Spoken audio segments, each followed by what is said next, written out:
Bagaimana tidak mereka kurang nasionalisnya? Ya karena sudah dicocoki terus selama di sana ini. Bagaimana ketika dia pulang, mindsetnya si para pelajar yang belajar di Timur Tengah ini bukan untuk mengembangkan marwah, menjaga marwah NKRI, justru menjadi perusak NKRI. Ya sekarang contoh kemarin seperti Al Ustadz Abdul Somad, beliau ini orang alim, orang pintar banget, sangat pintar. Beliau alumni Sudan, juga di Ummul Qura katanya pernah. Jenius beliau, kita hormat dengan ilmunya beliau, Ustadz Abdul Somad ini. Tapi ketika dia memahami sejarah Nusantara, dia nggak mau.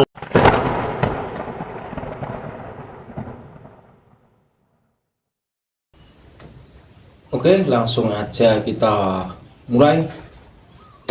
Alhamdulillah pada malam hari ini kita masih diberikan kesempatan umur oleh Allah.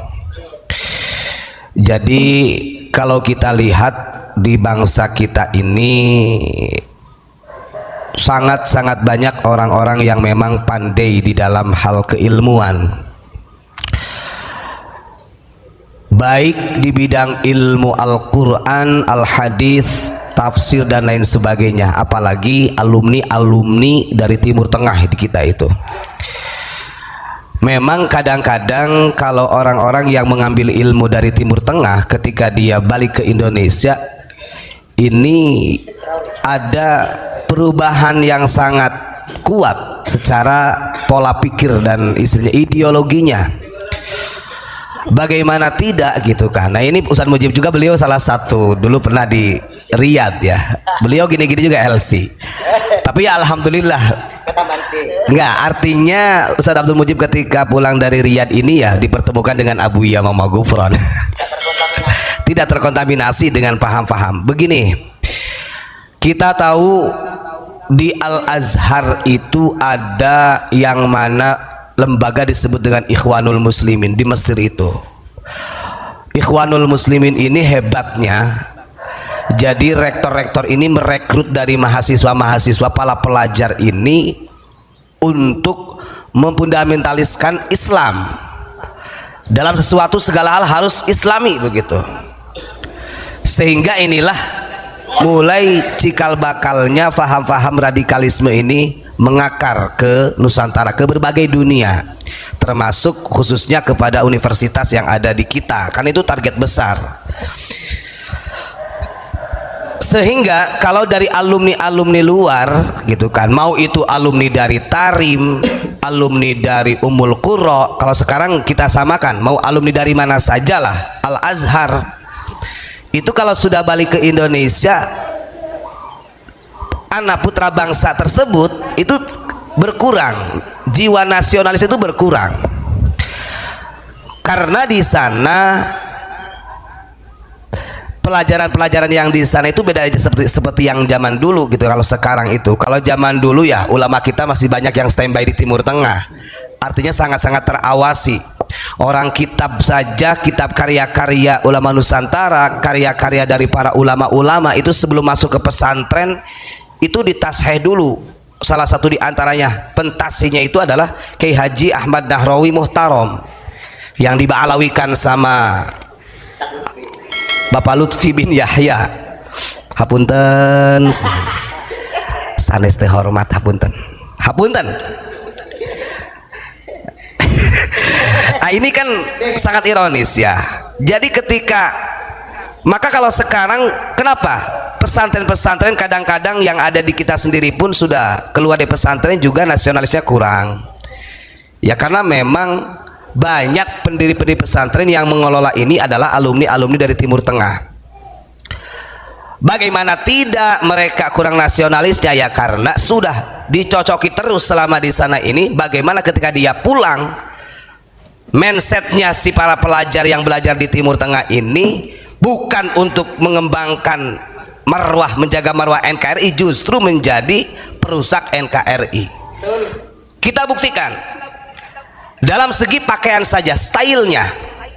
Ketika orang-orang Indonesia yang sekolah ke Timur Tengah, walaupun tetap ada, artinya ada yang kuatlah imannya begitulah, artinya dia tidak terpengaruh dengan gaya-gaya mereka. Tapi Tapi kebanyakan ketika pulang ke Indonesia cara berpakaiannya ikut-ikut mereka. Bahkan yang lebih ironisnya lagi, ada tuh, saya pernah ada salah satu orang yang karena lama katanya belajar di Tarim, itu ngomong sama orang tuanya itu, Pak, sudah gak orang Sunda padahal, Pak, saya punya salah satu balik ke daerah Jawa Barat itu seakan-akan ngomong bahasa Sunda, nggak mau aja sama orang tua, ya anak ente aja. Ini harusnya jangan sampai melupakan purwadaksi ini. Kalau lamun orang Sunda kudu nama paham karena patah orang Sunda. Kenlah belajar Indonesia, belajar bahasa Arab, silahkan, nggak apa-apa.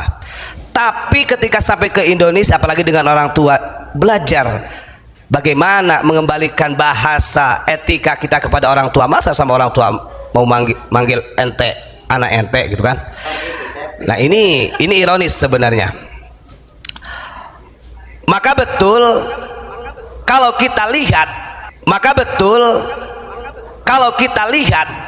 kenapa orang bondong-bondong ingin sekolah di Tarim, bahkan difasilitasi dengan adanya istilahnya beasiswa. Itu sistem mereka, Pak. Padahal kalau kita lihat Habib Umar bin Hafidh yang Anda katakan sebagai Qutbul Ghaus zaman ini, wallahu alam, katanya saya nggak tahu. Oh ini iya, salah download aplikasi ini kayaknya. Yang katanya setiap malam Jumat didatangi oleh Rasulullah, katanya dia ini mengambil sanadnya Kutubus Sittah, Habib Umar bin Hafidh itu kepada ulama Nusantara. Siapa lagi kalau bukan kepada Kiai Haji Ahmad Yasin Al-Fadani.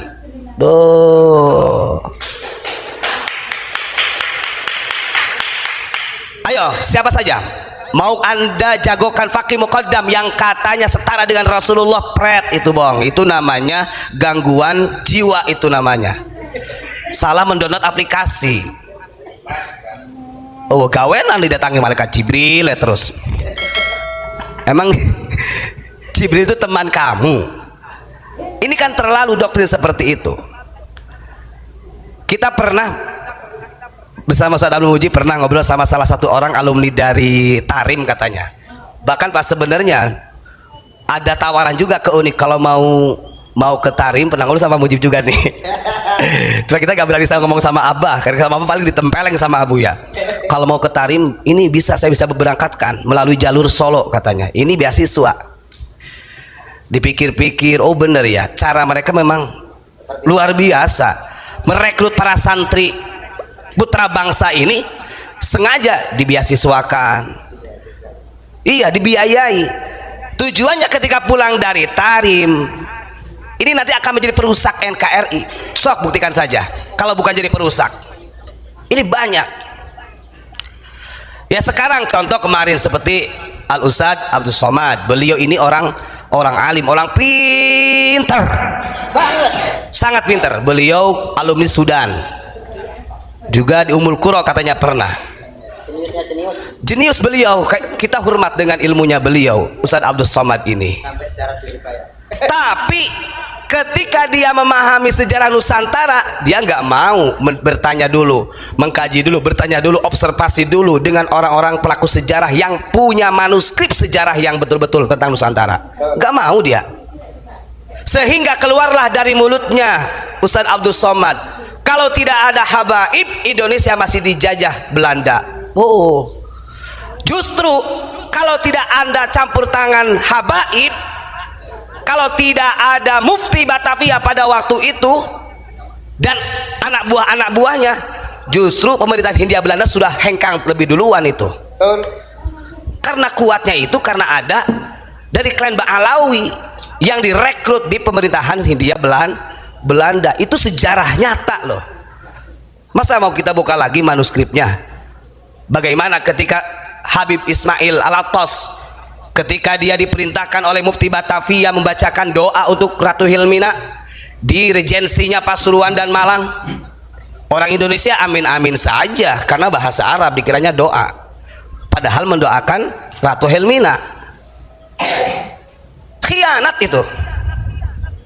Maka saya katakan, mau itu alumni dari Timur Tengah, dari mana saja, kalau kembali ke Indonesia maka tidak menjamin keilmuannya akan betul-betul mengangkat martabat bangsa Indonesia.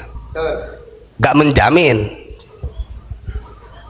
Khawatir sebenarnya kalau kita ketika banyak orang alim puluhan tahun belajar di Timur Tengah, jangan sampai kita ini digolongkan seperti dalam ayat Al-Quran ini. Kenapa saya baca ayat Al-Quran ini? Ini adalah salah satu karya dari Abu Yamamah Ghufran, Al-Muhimmat fi Tafaquhid Diniyah wal Wataniyah, supaya kita memahami agama dan bangsa secara utuh. Nih, Allah Subhanahu wa taala berfirman dalam Al-Qur'an, jangan sampai harta sudah habis banyak untuk mencari ilmu, tapi untuk membela NKRI yang utuh tidak bisa. Coba bongkarlah. Kalau mau buka-bukaan Robito Alawiyah secara ADART-nya silahkan buka. Organisasi ABI silahkan buka. Petanisia silahkan buka ADART-nya. Kalau hanya sekedar mars, sekedar ucapan, oh kami NKRI, ya sekarang NKRI nggak tahu kalau kedepannya jadi NKRB, bisa jadi. Sekarang negara kesatuan Republik Indonesia 20 tahun, 30 tahun, 40 tahun ke depan, nasib anak cucu kita jadi NKRB, negara kesatuan Robito, bukan Republik Alawi itu NKRB. Wah, pret itu perang dulu ini. Jangan sampai. Makanya dulu kalau orang-orang tua dulu kalau punya anak ini, kenapa harus dipesantrenkan kepada pesantren yang salafiyah? Karena kalau mengenai tentang cinta negara itu terbentuknya dari pesantren-pesantren yang salafiyah seperti ini, Pak. Kalau sudah modern yang sudah berafiliasi dengan yang lain, waduh, agak sulit untuk menanamkan jiwa NKRI, agak sulit.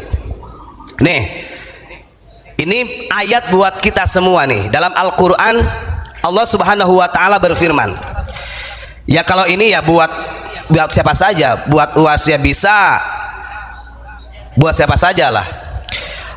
Walaqad dzara'na li jahannama katsiran minal jinni wal insi lahum qulubun la yafqahuna biha walahum a'yunun la yubsiruna biha walahum adhanun la yasma'una biha ulaika kal an'ami balhum adall ulaika humul ghafilun, yang artinya, dan sesungguhnya kami jadikan untuk isi neraka jahanam kebanyakan dari jin dan manusia, mereka mempunyai hati tetapi tidak dipergunakan untuk memahami ayat-ayat Allah, mereka mempunyai mata tetapi tidak dipergunakan untuk melihat tanda-tanda kekuasaan Allah, dan mereka mempunyai telinga tetapi tidak dipergunakan untuk mendengar ayat-ayat Allah. Mereka itulah seperti binatang, bahkan lebih sesat daripada binatang.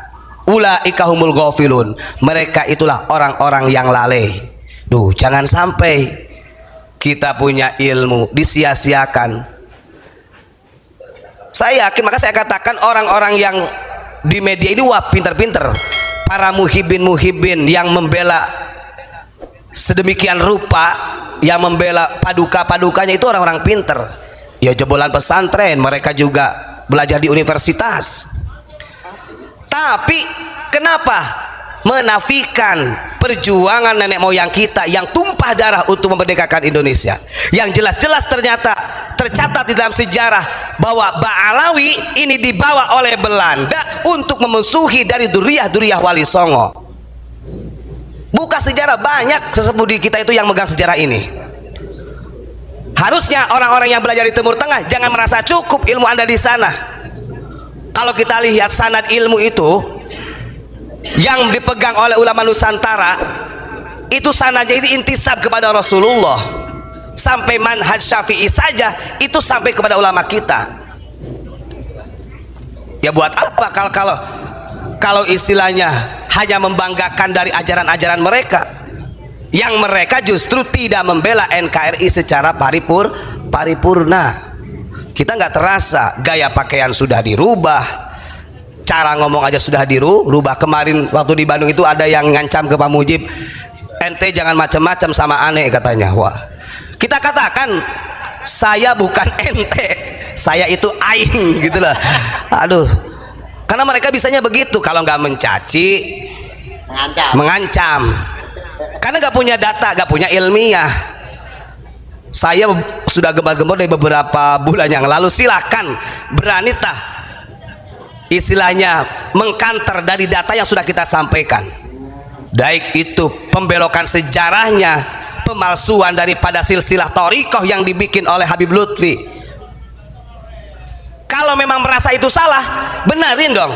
Karena Anda membuat buku panduan Syadziliyah yang dibikin oleh Pekalongan ini sudah puluhan tahun, Pak. Dan itu sudah ditawasuli orang banyak, bisa jadi jutaan orang.